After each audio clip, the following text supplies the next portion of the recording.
Hello बच्चों, आप सभी का बेटा आपके अपने यूट्यूब चैनल संकल्प लेट्स लर्न एंड क्रैक पर स्वागत है।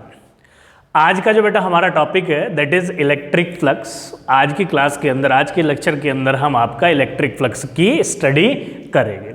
इससे पहले बेटा आपका हम 8 या 9 से 10 लेक्चर के राउंड हम आपका अभी तक बेटा इलेक्ट्रोस्टैटिक्स 1 के अंदर पढ़ चुके हैं। तो जो बच्चे अभी तक उसको नहीं देखे बेटा, तो हम आपको ऊपर आई बटन प्रोवाइड करा देंगे, आप वहाँ से उसको चेकआउट और अपने नोट्स वगैरह पढ़ सकते हो, बना सकते हो। क्लियर हो गई बात बेटा इतनी? ठीक है, तो आज जो हम पढ़ने जा रहे हैं दैट इज इलेक्ट्रिक फ्लक्स। तो बेटा सभी बच्चे जो है हेडिंग लगाएंगे इलेक्ट्रिक फ्लक्स। चलिए फिर बेटा अपन आज की क्लास स्टार्ट करते हैं। A very good evening to all of you. ठीक है बच्चों, तो हमारे पास इलेक्ट्रिक फ्लक्स क्या होता है उसको हम समझते हैं। देखो भाई, इलेक्ट्रिक फ्लक्स को पहले बेटा अपन डेफिनेशन लिखते हैं और फिर ऐसे करके उसको क्या उसका मतलब है, क्या वो समझाना चाहता है, एक एक करके अपन समझते हैं। तो देखो भाई, इलेक्ट्रिक फ्लक्स क्या है बेटा आपका? It is defined as the number of electric field, है ना, electric field lines passing through any surface. ठीक है भैया, तो ये बेटा आपके पास इसका डेफिनेशन है। क्या बोला आपका डेफिनेशन के अंदर, एक एक करके समझते हैं मतलब क्या है। जैसे कि इन्होंने बोला कि it is defined as the number of electric field lines. ठीक है, तो पहला टर्म जो इसमें यूज हुआ है इलेक्ट्रिक फील्ड लाइंस। कहने का मतलब क्या है आपके पास कि किसी सरफेस से जितना इलेक्ट्रिक फील्ड लाइन पास करेगा वो आपका कंट्रीब्यूट करेगा फ्लक्स के अंदर। ठीक है, पासिंग थ्रू एनी सरफेस। तो देखो बेटा, पहले तो हम समझते हैं कि जब हम इलेक्ट्रिक फील्ड लाइंस की बात करते हैं तो इलेक्ट्रिक फील्ड लाइंस आपके पास यूनिफॉर्म भी हो सकती है, नॉन यूनिफॉर्म भी हो सकती है। बच्चों ने कहा सही बात सर। ठीक है, तो हम लिखते हैं यहाँ पर, तो हमारे पास जो पॉसिबिलिटीज़ है वो कौन कौन सी है, यूनिफॉर्म और नॉन यूनिफॉर्म। तो आप ये बात समझ गए होगी कि भैया हमें जब फ्लक्स निकालने के लिए पूछा जाएगा तो बेटा हमारे पास यूनिफॉर्म भी हो सकता है इलेक्ट्रिक फील्ड, नॉन यूनिफॉर्म भी हो सकता है। तो हम एक एक करके दोनों से फ्लक्स निकालना सीखेंगे। तुमने कहा सही बात सर। और भैया अगर हम बेटा सरफेस की बात करते हैं तो सरफेस आपके पास 2D भी हो सकती है और 3D भी हो सकती है। अब जो ये सरफेस वर्ड है ना, ये बहुत इंपॉर्टेंट है, इसको आपने बहुत ध्यान से समझना है। अब सरफेसेस आपकी 2D भी हो सकती है, 3D भी हो सकती है, पर यहाँ पर जो फ्लक्स बोलता है वो बोलता है यहाँ पर कि जो इलेक्ट्रिक फील्ड लाइंस उस सरफेस के एरिया ऑफ क्रॉस सेक्शन से जितना पास करेगा। ठीक है, तो मतलब आप ऐसे समझिए कि भैया जैसे कि ये हमारे पास और इससे इलेक्ट्रिक फील्ड लाइन पास कर रहा है। ठीक है, तो इसके एरिया ऑफ क्रॉस सेक्शन से जितना इलेक्ट्रिक फील्ड लाइन पास किया वो कंट्रीब्यूट करेगा आपके पास फ्लक्स में। तो क्वेश्चन अराइज होता है कि सर, तो सरफेस में हमें उसका एरिया को कंसिडर करना है। तो एरिया क्या होता है बेटा? एरिया क्या होता है हमारे पास? एरिया होता है बेटा region occupied in a plane.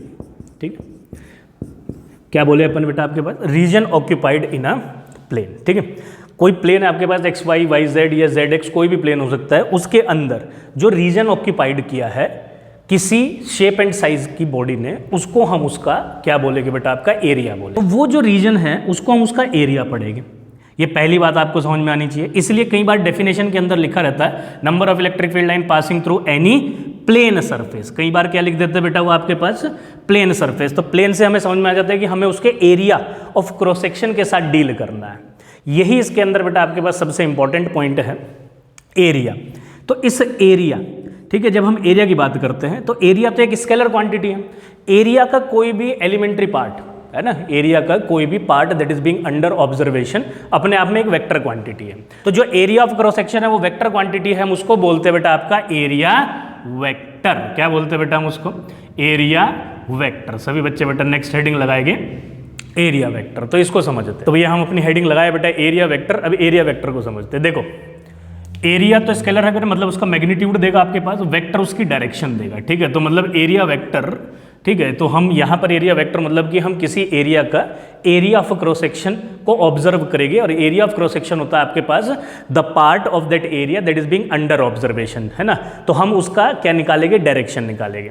तो आपके पास जो बेटा एरिया वेक्टर का डायरेक्शन है, ठीक है बेटा, बहुत ध्यान से सुनेंगे, एरिया वेक्टर का जो डायरेक्शन है वो हमेशा उस सरफेस के परपेंडिकुलर आउटवर्ड होता है। आपने बोला सही बात है सर। तो एरिया वेक्टर क्या होगा बेटा आपके पास? इज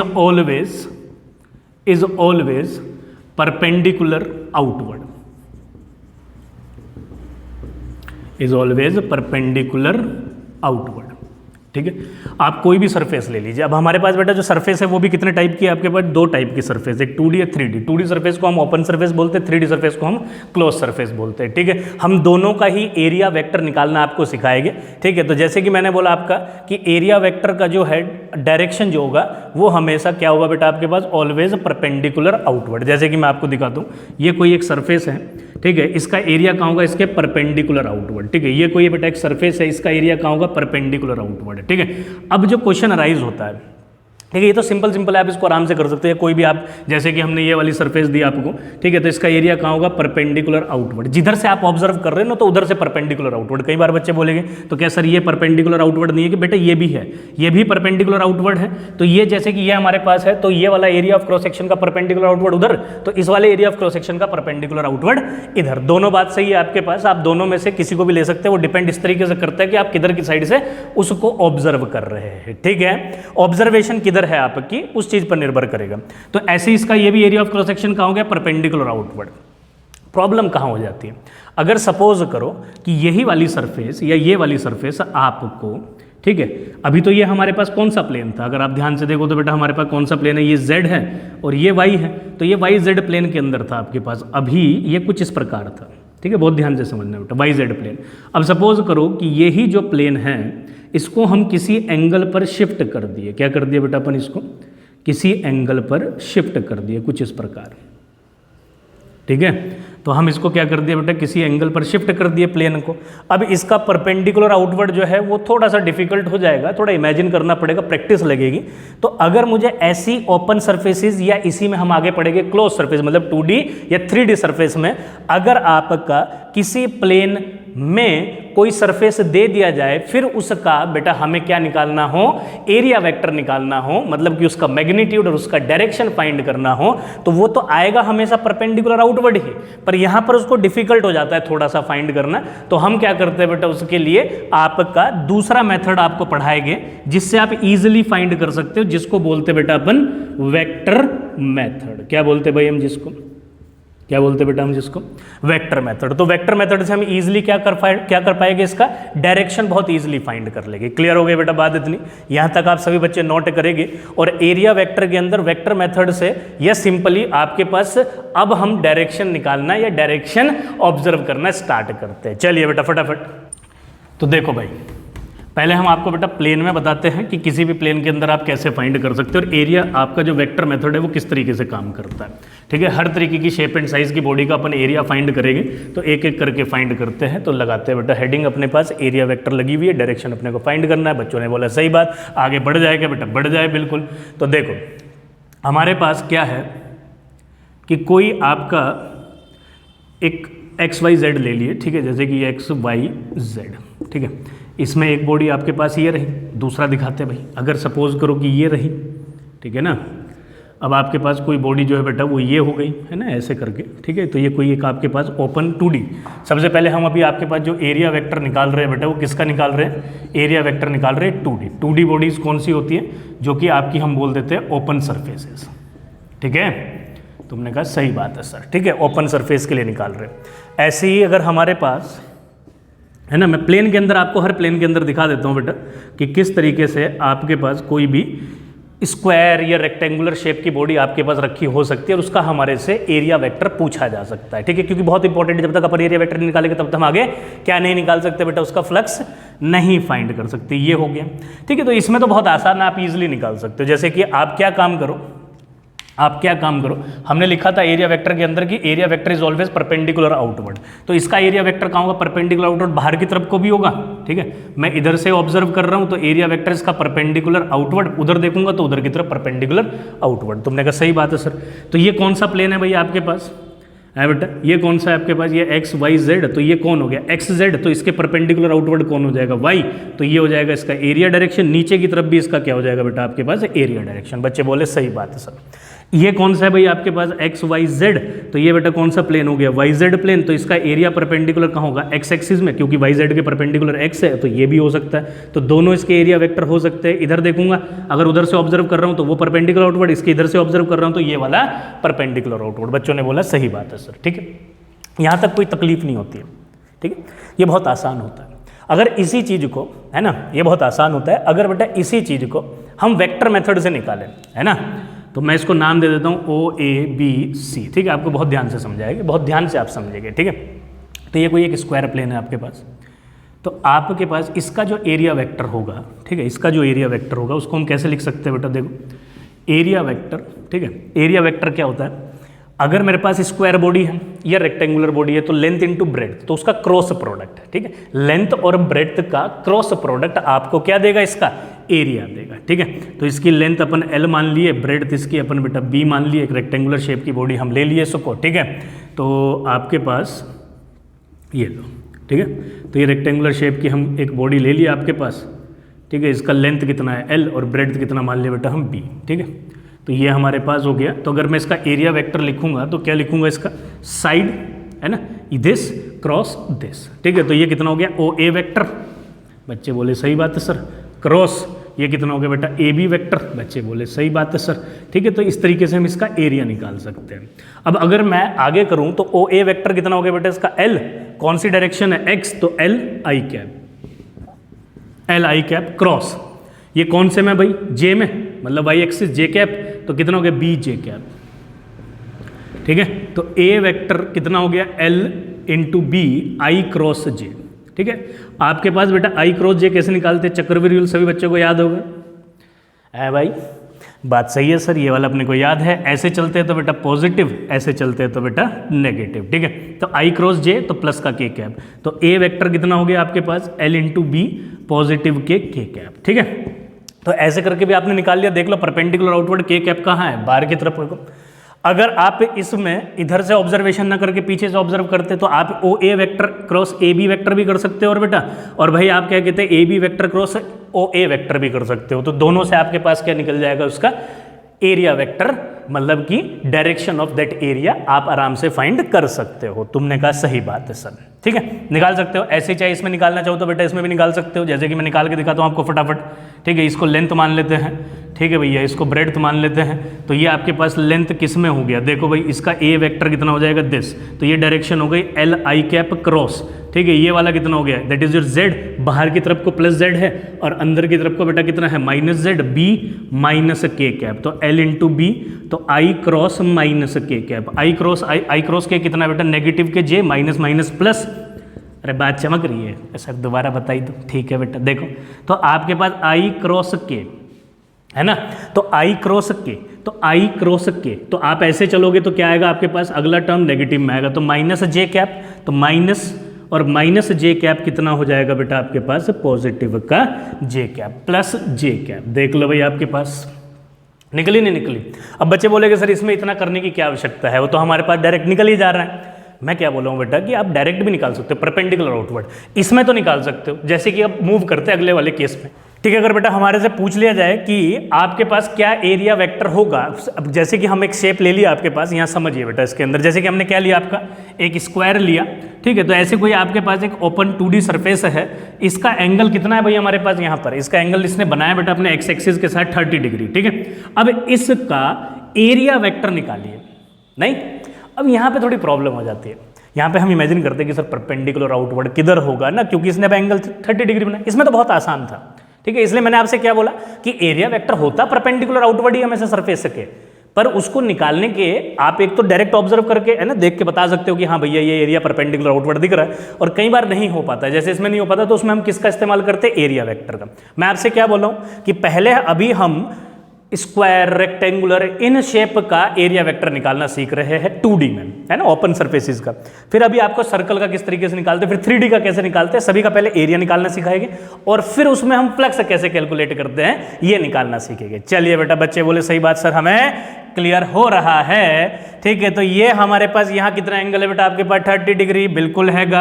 आपको इसका एरिया चाहिए, इसको सपोज करो OABC मान लिए, तो आपको पता है बेटा एरिया वेक्टर क्या होता है, cross product of the sided, तो साइड्स का क्रॉस प्रोडक्ट तो कितना हो गया बेटा हमारे पास OA vector cross OB vector भी लिख सकते हो आप, OA vector cross OC vector भी लिख सकते हो। तो मैं OC वेक्टर लिख लेता हूँ, इसके कोऑर्डिनेट थोड़ा सा आसानी से हमें मिल जाएगा। तुमने कहा सही बात है सर। साइड कितनी है भाई 4 सेंटीमीटर, तो ये 4 सेंटीमीटर इसके दो कंपोनेंट, एक ये वाला कंपोनेंट होगा, नहीं एक ये वाला कंपोनेंट होगा, तो इसका एंगल वाला कौन सा कंपोनेंट हो गया OA cos 30। तुम बोले सही बात है सर। इसका ये वाला कंपोनेंट कितना हो गया बेटा, है ना, इसके परपेंडिकुलर वाला कौन सा है Z एक्सिस वाला कंपोनेंट कितना हो गया OA vector sine 30 degree, sorry OA sine 30।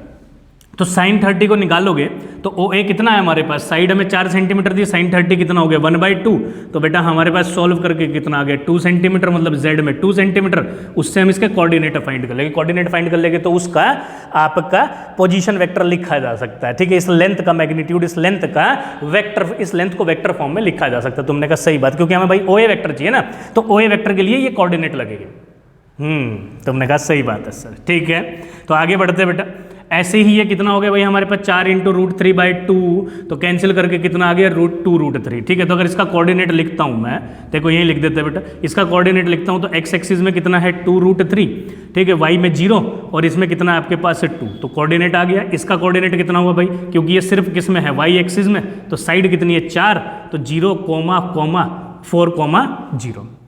ठीक है, अब मैं अपना आराम से क्या लिख सकता हूँ बेटा OA वेक्टर लिख सकता हूँ। तो OA वेक्टर कितना हुआ बच्चे, OA वेक्टर हो गया भाई हमारे पास, ये x एक्सिस में हो गया 2√3i कैप, ये हो गया 0j cap plus 2k cap. बच्चे बोले सही बात है सर। ऐसे ही आप इसको लिख लो भाई, ये कौन है आपके पास OC वेक्टर, तो OC वेक्टर लिखूंगा तो OC वेक्टर कितना हो गया 0i cap plus 4j cap plus 0k cap. ठीक है, तो इसको मैं लिख सकता हूँ 4j कैप, और बेटा इसको हम क्या लिख सकते हैं 2√3i cap plus 2k cap. बच्चे बोले सही बात है सर। मुझे उम्मीद है कि आपको ये बात समझ में आई होगी। इस तरीके से आप उसका क्या लिख सकते हो, अपना OA OC वेक्टर लिख सकते हो। अब आपको पता है कि एरिया वेक्टर अगर आपको निकालना है तो इन दोनों का क्रॉस प्रोडक्ट होगा। OA वेक्टर को आप किससे करोगे, OC वेक्टर से। ठीक है, साइड का क्रॉस प्रोडक्ट। इधर कर देता हूँ बेटा, इसको रफ करता हूँ। ठीक है, इसको यहाँ से रफ कर देते हैं। ये 2D सर्फेसिस के लिए आप कर रहे हो।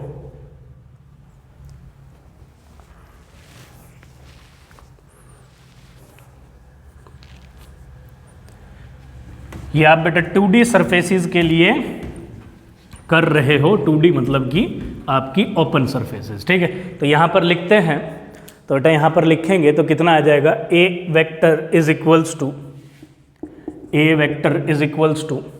OA वेक्टर मतलब कि 2√3i cap plus 2k cap cross कितना हो गया बेटा हमारे पास 4j कैप। बच्चे बोले सही बात है सर। तो ये हमारे पास कितना हो जाएगा बेटा, ये हो जाएगा हमारे पास 8√3i cross j cap plus 8k cross j cap. आपको बेटा चक्रव्यूह रूल बता ही दिए अपन क्या होता है ना। तो अब देखो i क्रॉस j, तो ऐसे चलोगे प्लस का k आ जाएगा, तो हमारे पास a वेक्टर कितना आ गया √3k कैप। ठीक है, तो ये 8j cross k cross j, तो k क्रॉस j ऐसे चलोगे तो ये नेगेटिव में आ जाएगा, तो माइनस का i कैप। ठीक है, तो ये इसका एरिया वेक्टर आ गया। ठीक है, इसमें थोड़ा सा परपेंडिकुलर आउटवर्ड दिखाना एकदम से डिफिकल्ट हो जाता है, पर आप इस तरीके से वेक्टर फॉर्म से एरिया वेक्टर निकाल सकते हो। जैसे ही हमारा एरिया वेक्टर आ जाएगा तो हम क्या फाइंड कर सकते हैं बेटा, अपना फ्लक्स फाइंड कर सकते हैं। तुमने कहा सही बात है सर। आगे बढ़े बेटा, तो इस तरीके से आप स्क्वायर शेप्ड पैरेललोग्राम वाली शेप बॉडी हो आपके पास, है ना, और चाहे आपके पास स्क्वायर शेप्ड बॉडी हो, है ना, मतलब कि आपकी स्क्वायर शेप की कोई सरफेस हो, तो उन सभी से आप अपना एरिया वेक्टर इस तरीके से फाइंड कर सकते हैं। ये पहली बात आपको ध्यान रखनी है। आगे बढ़ते बेटा, अगर सर्कुलर सरफेस होती है तो उसमें आप डायरेक्ट परपेंडिकुलर आउटवर्ड दिखा दीजिए, आपका काम हो जाएगा। जैसे कि हमारे पास ये कोई एक है ना, ये एक सर्कल है। ठीक है, एक सर्कुलर शेप की बॉडी है, इससे कहीं इलेक्ट्रिक फील्ड लाइन पास हो रही है, आपको इसका एरिया वेक्टर चाहिए, तो एरिया वेक्टर कहाँ हो जाएगा, इसका परपेंडिकुलर आउटवर्ड। यही सरफेस कुछ इस तरीके से है ना, मतलब कि अब आपके पास प्लेन में इधर की तरफ चली गई, तो यहाँ से आप इसका अपना क्या निकाल सकते हैं, एरिया वेक्टर, ठीक है, परपेंडिकुलर आउटवर्ड। ठीक है, इसमें ज़्यादा तकलीफ आपको नहीं होगी, इसको आप इजीली कर सकते हो। ठीक है, सर्कुलर शेप की कोई बॉडी, जैसे कि अगर हमारे पास यहाँ पे हुआ तो इसका परपेंडिकुलर आउटवर्ड ये हो जाएगा बेटा। ठीक है, किसी भी प्लेन के अंदर किसी भी एंगल पे किसी प्लेन में अगर आपका सर्कल सरफेस रखी हो तो उसका एरिया आप उसके परपेंडिकुलर आउटवर्ड डायरेक्टली दिखा सकते हो। एरिया कितना होता है सर्कल का, अगर इसका रेडियस बेटा आर दिया है तो आपके पास कितना हो जाएगा, पाई आर स्क्वायर, इस एरिया वेक्टर का मैग्नीट्यूड हो जाएगा। बच्चे बोले सही बात है सर। ठीक है, तो ऐसे आप अपना कर सकते हो इसमें से ईजिली, कोई टेंशन नहीं है। ठीक, तो आगे बढ़ते हैं, तो ये हमारे पास ऐसे करके 2D है ना, 2D, ठीक है, मतलब कि ओपन सर्फेसिस है जिसका एरिया वेक्टर आप ऐसे लिख सकते हो। अब क्वेश्चन अराइज होता है कि अगर सर 3D बॉडी हुई तो उसका कैसे लिखेगी, जैसे कि मैंने बताया area is the region in a plane, तो आपको सिर्फ प्लेन चाहिए और उस प्लेन का एरिया ऑफ क्रॉस सेक्शन चाहिए, बस इतना ही आपको काम करना है। तो मैं दिखाता हूँ आपको, तो हम अगर इसको बेटा रफ कर रहा हूँ मैं, ठीक है, फटाफट आप इसको नोट कर लेंगे, हम रफ कर देते हैं, आगे बढ़ते हैं, इसमें सीखते हैं। क्या बता रहा हूँ मैं आपको, अगर आपके पास बेटा कोई 3D है ना, 3D मतलब कि आपकी क्लोज सरफेसेस, 3D में कौन कौन हो सकता है आपका, क्यूब हो सकता है, क्यूबॉइड हो सकता है ना, और आपका बेटा स्फेयर हो सकता है, सिलेंडर हो सकता है। तो ये सारी बॉडी कैसी है आपके पास 3D सरफेसेस है। तो 3D सरफेस का अगर आपको एरिया ऑफ क्रॉस सेक्शन लिखना है तो देखो कैसे लिखेंगे, एक एक करके समझाते बेटा, है ना। एरिया वेक्टर अगर आपको उनका लिखना है तो देखो मेरे लाल, ठीक है, जैसे कि हमारे पास क्यूब हो सकता है, ठीक है, क्यूबिक बॉडी आपके पास हो सकती है, ये हम लिए, ये लो, ठीक है, इसका ये एक्स एक्सिस वाई एक्सिस, ठीक। अब आपके पास वाई और जेड, ठीक है, तो इसका एरिया वेक्टर कौन सा हो जाएगा भाई, ये देख मेरे लाल, बहुत ध्यान से देखेंगे। तो ये आपके पास एक सरफेस ये हुई, ठीक है, तो इस सरफेस का एरिया वेक्टर कहाँ होगा, इसके परपेंडिकुलर आउटवर्ड। एक सरफेस बेटा आपके पास ये हुई, ठीक है, इसका एरिया वेक्टर कहाँ होगा, परपेंडिकुलर आउटवर्ड। ऐसी एक सरफेस ये हुई, इसका परपेंडिकुलर आउटवर्ड, इसका एरिया कहाँ होगा, परपेंडिकुलर आउटवर्ड, इसका एरियल वेक्टर इधर होगा। ऐसे ही देखो जितनी भी आपके पास तमाम सरफेसेस है, ये वाली सरफेस है, इसका एरिया परपेंडिकुलर आउटवर्ड है ना। तो इस तरीके से आप इसका क्या कर सकते हो, अपना एरिया वेक्टर को रिप्रेजेंट कर सकते हो। क्यूब में आसान है, कोई समस्या नहीं। अगर आपके पास दूसरी बॉडी, जैसे कि हम ले लेते हैं, आपके पास सिलेंडर हो, है ना बच्चे, बच्चे बोले सही बात बेटा, समझ में आ रहा है, इसमें कोई इतना बड़ा काम नहीं करना, आपको बहुत आसान है। जहाँ कॉन्सेप्ट समझना मैं आपको बताते हुए चल रहा हूँ, आप उसको ध्यान से नोट करते हुए भी चले। बच्चे बोले सही बात है सर, ठीक है। तो मेरे पास जैसे कि ये सिलेंडर है, ठीक है, सिलेंडर के पास कितनी सरफेस होगी, एक तो ये वाली है बेटा, है ना, एक एरिया ऑफ क्रॉस सेक्शन ये है आपके पास, एक ये वाला एरिया ऑफ क्रॉस सेक्शन है कर्व्ड सरफेस, और ये पीछे जैसे घूम के आएगा, ठीक है। तो इसका एरिया परपेंडिकुलर आउटवर्ड, इसका एरिया भी perpendicular outward to the surface, इसका एरिया भी परपेंडिकुलर आउटवर्ड, और इसका एरिया भी परपेंडिकुलर आउटवर्ड। इसमें भी कोई समस्या नहीं, आप इजीली क्या दिखा सकते हो, इसका एरिया वेक्टर दिखा सकते हो बेटा हर सरफेस के ऊपर। बच्चे बोले सही बात। अगले पॉइंट जो है वो है बेटा स्फेयर, थोड़ा सा इसको ध्यान से समझेंगे, ठीक है ना। स्फेयर, स्फेयर में क्या होता है ना, एक्चुअली मैं आपको बताया, एरिया ऑफ क्रॉस सेक्शन उसका एलिमेंट्री पार्ट होता है, वो पार्ट होता है एरिया का जिसको हम ऑब्जर्व कर रहे होते हैं। तो हमारे पास जब हम फ्लक्स कैलकुलेट करते हैं तो हमें एरियल वेक्टर चाहिए, मतलब कि एरिया ऑफ क्रॉस सेक्शन चाहिए, मैग्नीट्यूड में भी डायरेक्शन में, जिसको हम एरिया वेक्टर बोल देते हैं। ऐसे ही स्फेयर एक 3D बॉडी है, ठीक है। तो 3D बॉडी है तो कुछ इस प्रकार होगी भाई, ठीक है, 3D बॉडी आपके पास ये, जैसे फुटबॉल है आप उस तरीके से इसको ले सकते हो, ठीक है। अब इसका अगर आपको एरिया ऑफ क्रॉस सेक्शन चाहिए या एरिया ऑफ क्रॉस सेक्शन का एरियल वेक्टर चाहिए, ठीक है, आपको इसका एरिया वेक्टर चाहिए, तो कैसे निकालोगे। पहले तो आपको एक ध्यान रखना, जो स्फेयर है ना, इसका जो एलिमेंट्री पार्ट हमें निकल के मिलेगा वो कैसा होगा, ऐसा होगा बेटा, सर्कल की शेप में, दिख रहा है आपको। तुमने कहा सही बात सर, ऐसी ही शेप्स के आपके पास, अगर मैं इसको कट करूं तो ऐसी ही शेप आपके पास यहाँ पर ये जुड़ जुड़ कर आपका पूरा का पूरा स्फेयर मिला होगा, बिल्कुल मिला होगा। जैसे आपका फुटबॉल है, आप उसमें से एक एलिमेंट्री पार्ट ऐसे इमेजिन करिए और फिर इस इमेजिनरी पार्ट को ऐसे ही जोड़ते हुए चलिए ऊपर की तरफ, ऐसे ही नीचे जोड़ते हुए चलिए, तो आपको पूरा क्या मिल जाएगा, आपका फुटबॉल मिल जाएगा, पूरा शेप मिल जाएगा आपके पास। आपने बोला सही बात है सर, ठीक है। तो स्फेयर, तो अब इसका अगर मुझे एरियल वेक्टर चाहिए तो मैंने क्या बोला, आपका एरियल वेक्टर किसका होता है, एरिया ऑफ क्रॉस सेक्शन को उसके एलिमेंट्री पार्ट का, तो इसका एलिमेंट्री पार्ट किस शेप का आपके पास, सर्कुलर शेप का है। तो सर्कल आप इसमें से एक निकाल लो, जैसे कि मैं यहाँ दिखाता हूँ अब आपको, ठीक है, ये हमारे पास है, ठीक है। तो आपने ये निकाल लिया, ठीक है। तो अब एरियल वेक्टर का डायरेक्शन कैसे होगा बेटा इसमें, ठीक है, ये हमारे पास क्या हो गया, एक एरियल वेक्टर, ठीक है। अब इस सर्कल के परपेंडिकुलर आपको दिखाना है, तो सर्कल के परपेंडिकुलर क्या होता है आपका, रेडियली जितनी भी लाइन आप ड्रॉ करोगे वो उसके परपेंडिकुलर पड़ी जाएगी। ये बात समझ में आ रही है? बिल्कुल आ रही है सर समझ में। तो इसके परपेंडिकुलर क्या हुआ, यहाँ से आप लेके चलोगे तो ये इसके परपेंडिकुलर, यहाँ से आप लेके चलोगे तो ये भी इसके परपेंडिकुलर, यहाँ से लेके चलोगे तो ये भी इसके परपेंडिकुलर, यहाँ से लेके चलोगे तो ये भी बेटा इसके परपेंडिकुलर, यहाँ से लेके चलोगे ये भी परपेंडिकुलर, यहाँ से लेके चलोगे ये भी परपेंडिकुलर, यहाँ से लेके चलोगे ये भी परपेंडिकुलर। तो ये सारी डायरेक्शन जो है आपके पास ये एरियल वेक्टर की, एरिया वेक्टर की है।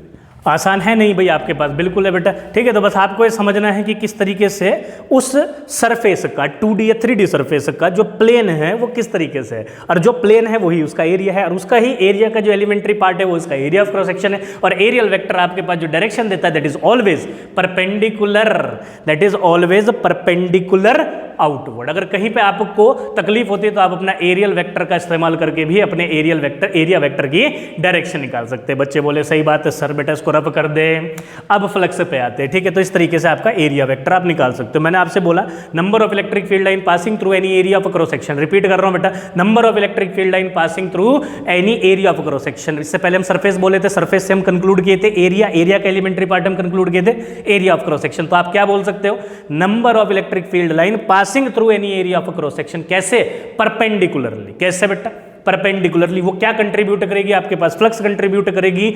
और फ्लक्स, अब यहां पर इलेक्ट्रिक फील्ड दो प्रकार की हो सकती है। कौन कौन सी इलेक्ट्रिक फील्ड हो सकती है बेटा आपके पास? एक इलेक्ट्रिक फील्ड हो सकती है हमारे पास यूनिफॉर्म, एक इलेक्ट्रिक फील्ड हो सकती है नॉन यूनिफॉर्म। तो पहले हम आपका यूनिफॉर्म इलेक्ट्रिक फील्ड से फ्लक्स निकालना सीखते हैं, और उसके बाद बेटा फिर नॉन यूनिफॉर्म इलेक्ट्रिक फील्ड से फ्लक्स निकालना सीखते हैं, ठीक है। तो चलते बेटा आगे बढ़ते हैं, इसको मैं रफ कर रहा हूं,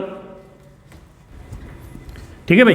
तो देखो इलेक्ट्रिक फ्लक्स क्या हुआ आपके पास, इलेक्ट्रिक फ्लक्स का मतलब हुआ number of electric field line, है ना, number of electric field line. वो आप डेफिनेशन लिख चुके हो, नंबर फिर दोबारा लिख देता हूं, number of electric field lines perpendicularly, है ना, perpendicularly passes through any area of cross section, ठीक है। अब ये area of cross section clear है आपको, ठीक है। तो जैसे कि मैं एक सरफेस लेता हूँ आपके पास कुछ इस प्रकार की, ठीक है, 2D सरफेस ली, ओपन सरफेस ली, इससे आपका इलेक्ट्रिक फील्ड लाइन कुछ ऐसे पास कर रहा है, ठीक है भाई, इससे कुछ इलेक्ट्रिक फील्ड लाइन आपका ऐसे पास कर रहा है, that is your electric field lines, ठीक। अब इलेक्ट्रिक फील्ड लाइन ऐसे पास कर रहा है, बच्चे बोले जी सर, ठीक है, और इसका एरिया क्या होगा, परपेंडिकुलर आउटवर्ड। तो इसका एरिया कहाँ होगा बेटा, परपेंडिकुलर आउटवर्ड, ठीक। अब सपोज करो कि इसके एरिया के साथ जो एंगल बनाया है इसने, दैट इज योर थीटा, ठीक। तो आपका कुछ ऐसी सिचुएशन है कि ये सरफेस है, इससे इलेक्ट्रिक फील्ड लाइन ऐसे पास कर रहा है, इसका एरिया कहाँ है, परपेंडिकुलर आउटवर्ड। तो अब इस इलेक्ट्रिक फील्ड के दो कंपोनेंट हो गए, एक कौन सा, एक बेटा कौन सा, एक कंपोनेंट होगा इसका पैरेलल वाला, है ना, किसके, एरिया ऑफ क्रॉस सेक्शन के पैरेलल वाला, और एक कंपोनेंट होगा सरफेस के पैरेलल वाला, मतलब कि इस एरिया ऑफ क्रॉस सेक्शन के एरिया वेक्टर के परपेंडिकुलर वाला। तो जो ये वाली इलेक्ट्रिक फील्ड है वो तो इससे पास नहीं कर रही है, तुमने कहा सही बात सर, पास कौन सी कर रही है, जो इसके सरफेस के परपेंडिकुलर है। तो इसलिए आपने क्या लिखा, number of electric field line perpendicularly, है ना, passes through area of cross section. तो इसके दो कंपोनेंट बेटा, है ना, तो हमारे पास बच्चे, ठीक है बेटा, इसके दो कंपोनेंट, एक कंपोनेंट ये रहा, कितना हुआ आपके पास, ई कॉस थीटा, एक कंपोनेंट ये हुआ बेटा ई साइन थीटा। तो E sine theta is not being contributing in formation of flux, ये डेफिनेशन ऑफ फ्लक्स। तो डेफिनेशन ऑफ फ्लक्स में सिर्फ कौन से वाला है आपके पास, परपेंडिकुलर वाला। तो यहाँ से हम बेटा जो आपका इलेक्ट्रिक फ्लक्स है उसको फाई ई लिख देते हैं। तो हमारे पास बेटा जो फाई ई आएगा वो कितना आएगा अब आपके पास, ई कॉस थीटा, नहीं बच्चे बोले सही बात सर, और आपका एरियल वेक्टर, तो एरियल वेक्टर भी उसी डायरेक्शन में है, तो ये हम लिखें यहाँ पे एरिया वेक्टर का मैग्नीट्यूड ए, तो phi E comes to be E A cos theta, ठीक है। तो ये हमारे पास फॉर्मूला हुआ बेटा आपके पास फ्लक्स का। अब क्वेश्चन अराइज होता है कि सर जो फ्लक्स है वो हमें बताता क्या है, ये तो सारी चीज़ समझ में आ गई ना, फ्लक्स का फिजिकल सिग्निफिकेंस क्या है, ठीक। देख मेरे लाल, देख मेरे लाल, फिजिकल सिग्निफिकेंस क्या है आपके पास बेटा फ्लक्स का। देखो फ्लक्स का काम सिर्फ इतना है, ये सिर्फ आपके पास बताता है strength of magnetic field at any point. क्या लिखता हूं मैं इसका फिजिकल सिग्निफिकेंस, क्या लिखता हूं, इट गिव्स दी, क्या देता है बेटा आपके पास, it gives the strength of, है ना, it gives the strength of electric field at any point, ठीक है, किसी पॉइंट पर है ना, किसी सरफेस के अक्रॉस या किसी पॉइंट पर स्ट्रेंथ क्या है इलेक्ट्रिक फील्ड की, ये बताने का काम करता है आपका फ्लक्स। बच्चे बोलेंगे सर ये थोड़ा चमका नहीं है। भाई एक चीज़ बताओ, electric field passing through any area of a cross section, ठीक, अगर आपका कोई एरिया ऑफ क्रॉस सेक्शन ये है और इससे कोई इलेक्ट्रिक फील्ड लाइन ऐसे पास कर रही है, तुमने कहा जी सर, और अगर ऐसी और भी इलेक्ट्रिक फील्ड लाइन है पर वो इससे जो क्रॉस कर पा रही है वो इतनी ही कर पा रही है। अब अगर यहीं पर मैं एक बड़ा सरफेस एरिया का या बड़ा एरिया ऑफ क्रॉस सेक्शन रख दूं तो मुझे देख के बताओ बेटा कि ज़्यादा इलेक्ट्रिक फील्ड लाइन किस में पास कर रही है, ज़्यादा इलेक्ट्रिक फील्ड लाइन इस सरफेस से पास कर रही है। तो यही तो मैं बोल रहा हूँ कि भैया फ्लक्स हमें मापदंड देता है, मेजर करके देता है कि कितना स्ट्रेंथ है इलेक्ट्रिक फील्ड का। अगर आपका एरिया ऑफ क्रॉस सेक्शन छोटा तो आपके पास वहां पर नंबर ऑफ मैग्नेटिक फील्ड कम जाएगी, तो number of magnetic field line जो कुबच कुबच करके जा रही है वो कम होगी, तो आपके पास बेटा उसका फ्लक्स भी कम होगा, तो इसका मतलब वहां पर स्ट्रेंथ ऑफ इलेक्ट्रिक फील्ड भी कम होगी। आपने बोला सही बात है सर। और आप इसको ऐसे भी बोल सकते हो कि आपका फ्लक्स हमें काउंट करके देता है, ये बताता है कि किसी एरिया ऑफ क्रॉस सेक्शन से या किसी पॉइंट पर कितना एनर्जी पास कर रहा है। ठीक है, इलेक्ट्रिक फील्ड चल रही है, किसी एरिया ऑफ क्रॉस सेक्शन में पास कर रही है, तो अपने साथ क्या लेके जाएगी, एनर्जी लेके जाएगी। तो उस एनर्जी का भी मापदंड, उस एनर्जी का भी मेजर करके आपका कौन बताता है बेटा, इलेक्ट्रिक फ्लक्स बताता है। बच्चे बोले सही बात, ठीक है। तो हम फ्लक्स जो निकाल रहे हैं ना बच्चे, हम फ्लक्स इसीलिए फाइंड कर रहे हैं कि चलो चेक कर लेते हैं कि भैया इस पॉइंट पर या इस सरफेस के थ्रू कितना स्ट्रेंथ है, इस पॉइंट पर कितना स्ट्रेंथ है इलेक्ट्रिक फील्ड का। ठीक है, तो बेसिकली जो ये कैलकुलेशन के काम आएगा, स्ट्रेंथ ऑफ इलेक्ट्रिक फील्ड को फाइंड करने के लिए ही काम आएगा। बच्चे बोले सही बात है सर, ठीक है, ये फ्लक्स का मतलब हुआ। अब फ्लक्स कहाँ पर, कब, कैसे आपका होता है, मतलब कि कब पॉजिटिव होता है, क्या नेगेटिव भी होता नहीं होता है, कब जीरो होता है। तो जीरो का केस तो आपको समझ में आ ही गया कि अगर एरिया ऑफ क्रॉस सेक्शन के पैरेलली कुबच करके इलेक्ट्रिक फील्ड निकल जाए तो फ्लक्स में कोई कंट्रीब्यूशन नहीं रहेगा। बच्चे बोले सही बात है सर। और अगर उसके परपेंडिकुलर जाती है तो ज़्यादा से ज़्यादा इलेक्ट्रिक फील्ड लाइन्स इससे पास करेगी, और जितनी ज़्यादा इलेक्ट्रिक फील्ड लाइन पास करेगी उतनी ज़्यादा स्ट्रेंथ ऑफ इलेक्ट्रिक फील्ड होगी, और जितना स्ट्रेंथ ऑफ इलेक्ट्रिक फील्ड होगा उतना ज़्यादा उसका फ्लक्स होगा। बच्चे बोले सही बात है सर, ठीक है। तो आगे बढ़ते बेटा इसमें, है ना। तो देखो अब जब आप निकाल लियो तो इसके कुछ केसेस में लिख देता हूं यहाँ पर, आप उसको याद रखेंगे। ठीक है, बेसिक केसेस है, आपको पता भी है। ठीक है, नहीं पता है तो आप देखिए, अगर आपका थीटा कितना हो जाता है, 0 डिग्री। थीटा 0 डिग्री होने का मतलब क्या हुआ कि एरिया और इलेक्ट्रिक फील्ड एक ही डायरेक्शन में हो जाए। ठीक है, मतलब एरिया वेक्टर और इलेक्ट्रिक फील्ड एक ही डायरेक्शन में। तो यहाँ पर cos 0 कितना हो जाएगा बेटा मेरा 1, और अगर cos 0 1 हो गया तो फ्लक्स क्या हो जाएगा आपका मैक्सिमम। तो इलेक्ट्रिक फ्लक्स जो है आपका मैक्सिमम कब होता है, जब बेटा आपका cos 0 1 होता है, मतलब कि जब इलेक्ट्रिक फील्ड लाइन और आपका एरिया वेक्टर दोनों पैरेलल हो जाए, मतलब कि इलेक्ट्रिक फील्ड लाइन सरफेस के परपेंडिकुलरली पास करे। ठीक है, बच्चे बोले सही बात है सर, ठीक है। अब आपका अगर थीटा कितना हो जाए बेटा, अगर हमारे पास थीटा हो जाए 90 डिग्री, 90 डिग्री का मतलब कि cos 90 कितना हो जाएगा, 90 डिग्री पे बेटा 0 हो जाएगा, तो आपका फ्लक्स जो है वो 0 हो जाएगा। ये डायरेक्ट आपको ध्यान रहेगा, बिल्कुल ध्यान रहेगा सर, ये बात हम कर चुके हैं। तो सरफेस के पैरेलली, ठीक है। अब अगर आपका एक और केस है तो मतलब फ्लक्स पॉजिटिव भी हो सकता है, फ्लक्स 0 भी हो सकता है। एक और ध्यान रखना है, अगर थीटा 180 डिग्री हो जाए तो cos 180 बेटा आपके पास कितना हो जाएगा, -1, तो आपका इलेक्ट्रिक फ्लक्स हो जाएगा नेगेटिव। ठीक है, सिर्फ नेगेटिव का मतलब क्या हुआ कि अगर ये इलेक्ट्रिक फील्ड यहाँ से या इस डायरेक्शन में फ्लो कर जाए और आप उधर की तरफ ऑब्जर्व कर रहे हो, तो इस वाली सरफेस के, किधर वाली, जो मैं इधर की तरफ देख रहा हूँ, इस वाली सरफेस से कैसा फ्लक्स होगा आपके पास, नेगेटिव फ्लक्स होगा। तो कितना फ्लक्स होगा बेटा नेगेटिव, -EA। कितना होगा, -EA। तो आप एक बात समझे कि फ्लक्स आपके पास 0 भी हो सकता है, फ्लक्स आपका बेटा नेगेटिव भी हो सकता है, फ्लक्स आपका पॉजिटिव भी हो सकता है। ठीक है, अगर आपको फ्लक्स कैसी क्वांटिटी है बेटा, फ्लक्स एक वेक्टर क्वांटिटी है, नहीं सॉरी स्केलर क्वांटिटी है। फ्लक्स कैसी क्वांटिटी है बेटा आपके पास, एक स्केलर क्वांटिटी है। तो अगर आप इसको cos थीटा को लिखना चाहो तो आप इसको कैसे भी लिख सकते हो, E vector dot A vector. Dot product हमेशा कैसा क्वांटिटी देता है आपका, स्केलर प्रोडक्ट देता है। तो फ्लक्स कैसी क्वांटिटी हो आपके पास बेटे, एक ऐसी फिजिकल क्वांटिटी जो कि कैसी हो, स्केलर हो। बच्चे बोले सही बात सर, आगे बढ़े बेटा। अब कुबच टाइप प्राणी हो, क्या इतनी बात अपने को क्लियर हुई, बिल्कुल हुई। ठीक है, अब आपका 2D और 3D सरफेस से, क्या बोला मैं आपसे, 2D और 3D मतलब कि ओपन और क्लोज सरफेस से अगर मैं इलेक्ट्रिक फील्ड लाइन पास कराऊँ, जैसे कि यहाँ कराई, ठीक, अगर मैं इलेक्ट्रिक फील्ड लाइन पास कराऊँ तो कितना फ्लक्स होगा मेरे पास। उसको कैलकुलेट करते हैं। ठीक है, किस वाले केस के अंदर? यूनिफॉर्म इलेक्ट्रिक फील्ड लाइन जब पास कराई। ठीक, बच्चे बोले सही बात सर। ठीक है, एक क्वेश्चन समझते हैं बेटा हम यहाँ पर। ठीक है, एक क्वेश्चन समझते हैं। क्वेश्चन आपका ये है कि ये आपके पास हुआ और इससे कोई इलेक्ट्रिक फील्ड लाइन ऐसे जा रही है। ठीक है, अब कितने, मैं जनरल ले रहा हूँ, अभी समझाने के लिए ले रहा हूँ बेटा आपको। ठीक है, ऐसे करके इलेक्ट्रिक फील्ड लाइन जा रही है, ये इसका एरिया है, इन दोनों के बीच में 30 डिग्री है। इलेक्ट्रिक फील्ड की स्ट्रेंथ हो गई आपके पास कितना, हम एग्जाम्पल के तौर पे ले लेते हैं 5। ठीक है भाई, न्यूटन पर कूलम। ठीक है, एरिया आपके पास कुछ होगा।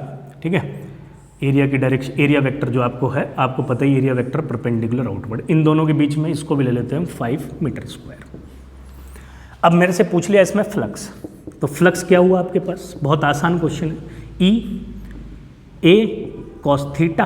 तो बेटा मेरे पास ई कितना है 5, एरिया कितना है 5 कॉस थीटा 30 डिग्री, तो मेरे पास आंसर कितना आ गया 25√3/2। यूनिट आपको ध्यान रखनी है, फ्लक्स की हो गई वेबर।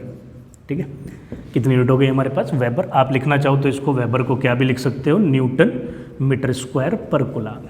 ठीक है बच्चों, कोई दिक्कत नहीं, ये बहुत आसान क्वेश्चन, सरल क्वेश्चन, हर कोई बच्चा इसको सॉल्व कर सकता है। ठीक है, इसी पर एक क्वेश्चन और देखो, जैसे कि ये हमारे पास क्या है, एरियल वेक्टर निकालना क्यों सिखाए, मतलब एरिया वेक्टर हम निकालना आपको सिखाए वेक्टर मेथड से, क्यों सिखाए? देखो, अगर यहीं पर आपसे क्या दे दिया जाए, एक सरफेस कुछ इस प्रकार दे दी जाए आपको। ठीक है बेटा, बहुत ध्यान से देखना, एक स्क्वायर सरफेस है आपके पास, कुछ इस प्रकार दे दी गई। ठीक है, जिसका साइड आपको डिटरमाइंड है ना, इन्फॉर्म्ड है, मैं कोऑर्डिनेट लिखूंगा अभी इसके। ठीक है, ऐसे कुछ करके आपके पास स्क्वायर शेप बॉडी है ना, एक स्क्वायर शेप, एक स्क्वायर का एक प्लेन है आपके पास इस तरीके से। ये है बेटा हमारे पास क्या, y, z और x। ठीक, इसके कोऑर्डिनेट हमें गिवन है, इसका कोऑर्डिनेट है a, a, इसका कोऑर्डिनेट है बेटा हमारे पास कितना, इसका है 0, a, 0 और ये है बेटा a, 0, a। ठीक है, ऐसे कोऑर्डिनेट दिए, मैं इसको मान लेता हूँ, ये a है, ये b है, ये c है और d है। आपको इलेक्ट्रिक फील्ड जो दी गई है यहाँ पर, इलेक्ट्रिक फील्ड दी गई है आपको बेटा E not i cap. Electric field कितनी गिवन है, E नॉट आई कैप। इसका मतलब जो इलेक्ट्रिक फील्ड लाइन है वो कुछ इस तरीके से पास कर रही है। ठीक, अक्सर बच्चे क्या बोलेंगे कि सर सरफेस कहीं पीछे लाई कर रही है और इलेक्ट्रिक फील्ड लाइन ऐसे गुजर जा रही है, तो इसका मतलब फ्लक्स 0 हो गया। पर बेटा यही तो हमें समझना है, क्योंकि यहाँ पर हम उस बात को नहीं समझ, उस बात को जो हमने कहा था ना कि एरिया वेक्टर हमेशा परपेंडिकुलर आउटवर्ड होता है। मैंने बोला था कि एरिया वेक्टर परपेंडिकुलर आउट होता है, इजी होता है अगर आपका किसी स्पेसिफिक प्लेन के अंदर सरफेस दी गई हो, और अगर प्लेन से किसी एंगल पर शिफ्ट कर दी गई हो तो थोड़ा दिक्कत हो जाती है। तो उसके लिए हमें एरिया वेक्टर है ना, हमें वेक्टर मेथड यूज करना होता है। तो यहाँ पर हम वेक्टर मेथड यूज करेंगे। कैसी शेप है आपके पास, स्क्वायर शेप की बॉडी है, तो आपको पता है कि अगर हम उसके साइड का क्रॉस प्रोडक्ट करते हैं तो उसका एरिया वेक्टर हमें मिल जाएगा। बच्चे बोले सही बात है सर, तो निकाल देते हैं बेटा, निकाल देते हैं, है ना, स्पीड से निकाल देते हैं। तो कितना हुआ हमारे पास, देखो कितना हुआ हमारे पास, इसका एरिया वेक्टर हो जाएगा, मैं लिख दिया हूं AB vector cross AD vector. ठीक है, ठीक है, तो फ्लक्स निकाल लेंगे तो एरिया वेक्टर निकालते, AB वेक्टर कितना होगा भाई, देखो जरा ध्यान से देखो बेटा, AB वेक्टर होगा हमारे पास 0 I कैप प्लस है ना AJ cap plus 0 K cap. तो इस हिसाब से हमारे पास हो गया AJ कैप। तुम बोले सही बात है सर। इसको लिखते बेटा AD वेक्टर लिखेंगे तो AD वेक्टर कितना हो जाएगा, AI cap plus 0 J cap plus AK cap. बच्चे बोले सही बात है सर। तो A वेक्टर निकालेंगे तो A वेक्टर कितना हो जाएगा, AB वेक्टर, ठीक है, AJ cap cross AI cap plus AK cap. ठीक है, तुम बोले सही बात है सर। इन दोनों का क्रॉस प्रोडक्ट करके लिखते हैं, है ना भाई, प्यारे प्यारे जहरीले बच्चों। तो देखो हमारे पास कितना हुआ, A square J cross I cap plus ये कितना हुआ बेटा, A square J cap cross K cap. बच्चे बोले सही बात है सर। J क्रॉस I चक्रवृद्धि सिखाया आपको, है ना, तो J क्रॉस I, तो J क्रॉस I हो गया माइनस K कैप बेटा, तो ये हो गया A square minus K cap plus, और अगला है हमारे पास J क्रॉस I, तो J क्रॉस K, तो J क्रॉस K कितना हो जाएगा I कैप, तो ये हो गया A स्क्वायर I कैप। तो मेरे पास जो बेटा एरिया वेक्टर है वो आ गया A square I cap minus K cap. ठीक है बच्चों, बच्चे बोले सही बात है सर। तो एरिया वेक्टर मिला, बिल्कुल मिला। अब आपको क्या करना था, आपको निकालना अपना फ्लक्स है। ठीक है, तो फ्लक्स क्या था अपने पास, फ्लक्स था बेटा E vector dot A vector. ठीक है, इलेक्ट्रिक फ्लक्स। तो इलेक्ट्रिक फ्लक्स अगर मैं यहाँ निकालूंगा तो मेरे पास कितना आएगा बाबू, ठीक है। अगर इलेक्ट्रिक फ्लक्स बेटा मैं निकालूंगा तो कितना आएगा बाबू मेरे पास, तो इलेक्ट्रिक फ्लक्स हो गया ई वेक्टर, तो ई वेक्टर कितना हुआ, E naught i cap dot A square i cap minus k cap, तो ये हमारे पास गया ई नॉट ए स्क्वायर, तो ई आई डॉट आई, बच्चे बोले सही बात है सर, दिख रहा है ना भाई, समझ पा रहे हो ना बेटा, आई डॉट आई, तो इसके साथ इसको, तो ये कितना हो गया आई डॉट के कैप, बच्चे बोले सही बात। आप सभी को पता है कि अगर इटसेल्फ वाले का अपने साथ वालों का मतलब आई डॉट आई हमेशा 1 रहेगा, डॉट प्रोडक्ट 1, और परपेंडिकुलर वालों का जैसे कि आई डॉट के है तो 9 कितना हो गया परपेंडिकुलर, तो 0, तो यहाँ पर ये 1 ये 0, तो हमारे पास फाई ई कितना बचा, ई नॉट ए स्क्वायर, ठीक है। आगे बेटा हमारे पास आंसर, तो इसलिए मैं बच्चों आपसे क्या बोल रहा हूँ कि अच्छा है कि अगर आपको दिख रहा है कि परपेंडिकुलर आउटवर्ड कौन सी डायरेक्शन है तो कोई टेंशन नहीं है, फिर तो मजे में है, बिल्कुल एकदम चिल लाइफ है ना। पर अगर आपको नहीं दिख रहा है तो आप अपना वेक्टर मेथड का इस्तेमाल कर सकते हो, ठीक है। तो बेटा आगे हम समझते हैं, आपके पास यूनिफॉर्म इलेक्ट्रिक फील्ड अगर पास करे किसी क्लोज सरफेस से, मतलब कि कोई आपकी 3 डायमेंशनल सरफेस से अगर यूनिफॉर्म इलेक्ट्रिक फील्ड लाइन पास करे, ठीक है। तो इस बात को बेटा हम एक क्वेश्चन से समझते हैं। क्वेश्चन उठाते हैं आपके पास कि सपोज करो एक आपके पास बेटा सिलेंड्रिकल है ना, क्वेश्चन क्या लिए बेटा अपन हम लिए कि आपके पास एक सिलेंड्रिकल बॉडी है और इससे आपका इलेक्ट्रिक फील्ड लाइन पास हो रहा है। कैसा इलेक्ट्रिक फील्ड लाइन पास हो रहा है, यूनिफॉर्म इलेक्ट्रिक फील्ड लाइन पास हो रहा है, कितना ई इन मैग्नीट्यूड, ठीक। अब इससे मुझे बेटा टोटल फ्लक्स निकालना है, तो देखो हमारे पास कितनी सरफेसेस है यहाँ पर, एक सरफेस, 2 सरफेस, ठीक है। इसका एरिया वेक्टर लिखना मैं आपको सिखा चुका हूँ, इसका एरिया वेक्टर परपेंडिकुलर आउटवर्ड, इसका एरिया वेक्टर परपेंडिकुलर आउटवर्ड, इसका एरिया वेक्टर परपेंडिकुलर आउटवर्ड, इसका एरिया भी परपेंडिकुलर आउटवर्ड। कितना इलेक्ट्रिक फील्ड जा रहा है आगे की तरफ को, ई, तो इन दोनों के बीच का जो एंगल है थीटा वो कितना हो गया बेटा 0, यहाँ पर थीटा कितना हो गया आपको देख पा रहे होगे 90 डिग्री, ठीक है। यहाँ पर भी थीटा कितना हो गया आपके पास 90 डिग्री, और यहाँ पर थीटा कितना हो गया, देख बेटे मेरे लाल, इलेक्ट्रिक फील्ड आगे जा रहा है, फ्लक्स पीछे आ रहा है, तो बेटा यहाँ पर थीटा कितना हुआ 180 डिग्री, ठीक है भाई। जहर समुदायों के जहरीले छात्रों बेटा सभी बात मेरी समझ में आई, बच्चे बोले सही बात है सर, इसमें कोई दिक्कत नहीं है। तो इस सरफेस को नाम दे दिए ए, इसको नाम दे दिए बी, इसको नाम दे दिए बेटा सी, इसको नाम दे दिए डी।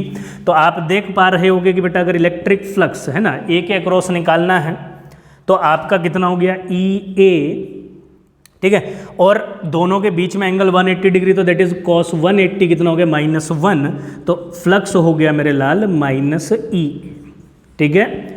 ऐसे ही अगर आप फ्लक्स अक्रॉस बी निकालोगे तो फ्लक्स अक्रॉस बी कितना हो जाएगा ई ए इंटू कॉस 90, तो कॉस 90 हमारे पास कितना हो गया बेटा आपके पास 0, तो फ्लक्स अक्रॉस बी 0, और फ्लक्स अक्रॉस नीचे वाली सरफेस कौन सी है डी, इसमें भी 90 डिग्री एंगल है, तो इसके अक्रॉस भी फ्लक्स कितना हो गया 0। बच्चे बोले सही बात, ठीक है, बहुत आसान, इससे भी निकाल लोगे, ठीक है ना। निकाल लिए सर कि देख लो, अबे देख लो, निकाले नहीं निकाले, बिल्कुल निकाल दिए सर। कितना इलेक्ट्रिक फील्ड पास हो रहा है ई, एरिया कितना है ए, एंगल कितना है 0, अरे सर ये हम कर लिए हैं, बहुत आसान है, ठीक है, सब आसान है ना, स्केलर क्वांटिटी है ना भाई फ्लक्स, तो स्केलर क्वांटिटी है, तो बेटा अगर फ्लक्स स्केलर क्वांटिटी, तो आप सब बच्चों को पता है कि स्केलर क्वांटिटी की अगर आपको ऐड करना हो स्केलर क्वांटिटीज को तो डायरेक्ट अलजेब्रिक एडिशन शो करती है, तो अगर मुझे टोटल फ्लक्स निकालना है तो इन चारों सरफेसेस के फ्लक्स को प्लस करना होगा। अरे जहरीलो, सही बात है सर। तो flux across A plus flux across B plus flux across C plus flux across D, तो हमारे पास ये कितना हो गया -E A plus 0 plus 0 plus E A, तो मेरे पास जो बेटा टोटल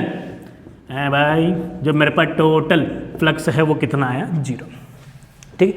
यहाँ से आपको एक बात याद रखनी है, ये सिर्फ इसी केस के अंदर नहीं है, ये इस वाले केस के अंदर है, uniform electric field passes through any closed surface, ये इस केस के अंदर है। क्या नोट लगाते हैं, समझते हैं।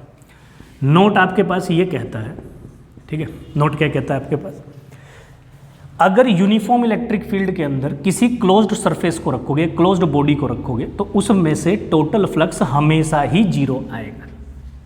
लिख दो, इस बात को लिख देते हैं। क्या लिखा मैंने कि इलेक्ट्रिक फ्लक्स, क्या लिखा बेटा अपन, electric flux through the closed surface, through the closed surface body in uniform electric field, क्या लिखा हो बेटा, in uniform electric field is always, हमेशा is always 0, ठीक है, इसको बेटा अपने डब्बे के अंदर बंद कर लो। ये आपके पास इंपॉर्टेंट नोट है। क्या कहता है आपका नोट, क्या कहता है, इसको बहुत ध्यान से रखना, बहुत जगह काम आएगा आपके पास, डायरेक्ट इस्तेमाल है एकदम। क्या बोलता है भाई, इलेक्ट्रिक फ्लक्स अगर किसी क्लोज्ड बॉडी को यूनिफॉर्म इलेक्ट्रिक फील्ड में रखे हो और उसके अक्रॉस आप फ्लक्स निकालना चाहते हो तो कितना आएगा, 0। ये देख लो, समझे। इसी बात को क्यूब वाली सरफेस से भी समझ लेते हैं, क्योंकि क्यूब भी आपके पास 3D सरफेस है, मतलब ये क्लोज सरफेस है। उसको भी अगर मैं यूनिफॉर्म इलेक्ट्रिक फील्ड में रखता हूँ तो फ्लक्स कितना होगा, हमें आंसर पहले से पता है, 0 होगा, पर कैसे होगा निकाल लेते हैं। ठीक है, तो इसको रफ करके उस पर बढ़ते बेटा। बच्चे बोले सही बात है सर। अपने पास उस वाले केस को भी देखते हैं कि सपोज करो कि आपके पास क्या आ गया बेटा, क्यूब दिया हम आपको। बच्चे बोले सही बात है सर, दे दिए, ले लिए, चल दिए, ये एक्स एक्सिस दे दिए, वाई एक्सिस दे दिए, ये जेड एक्सिस। इलेक्ट्रिक फील्ड कुछ ऐसे ऐसे है ना, ऐसे ऐसे सर, ऐसे, हाँ बिल्कुल ऐसे बेटा, कुछ ऐसे ऐसे आपके पास इलेक्ट्रिक फील्ड लाइन इससे पास कर रही है। कितना इलेक्ट्रिक फील्ड लाइन पास कर रहा है, मैग्नीट्यूड वाइज हैगा ई। अब हमारे पास इस क्यूब से हमें टोटल फ्लक्स निकालना है।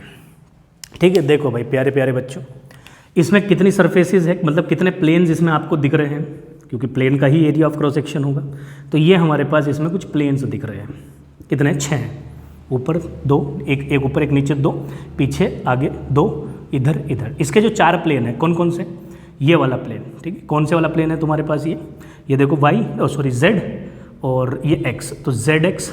ठीक है, जेड एक्स में ऊपर भी होगा नीचे वाला भी होगा। ठीक है, ऐसे ही हमारे पास कौन सा प्लेन है, ये वाला एक्स वाई। तो जेड एक्स और एक्स वाई प्लेन का जो एरिया होगा वो इनके परपेंडिकुलर होगा। तो इसका एरिया कहाँ लाई करेगा, इसका एरिया वेक्टर लाई करेगा आई कैप, मतलब कि सॉरी जे कैप, मतलब कि वाई एक्सिस में। और इसका एरिया कहाँ लाई करेगा, एक्स वाई है तो जेड में, तो इसका एरिया वेक्टर लाई करेगा भाई आपका के प्लस माइनस कुछ भी हो सकता है, मतलब कि जेड में।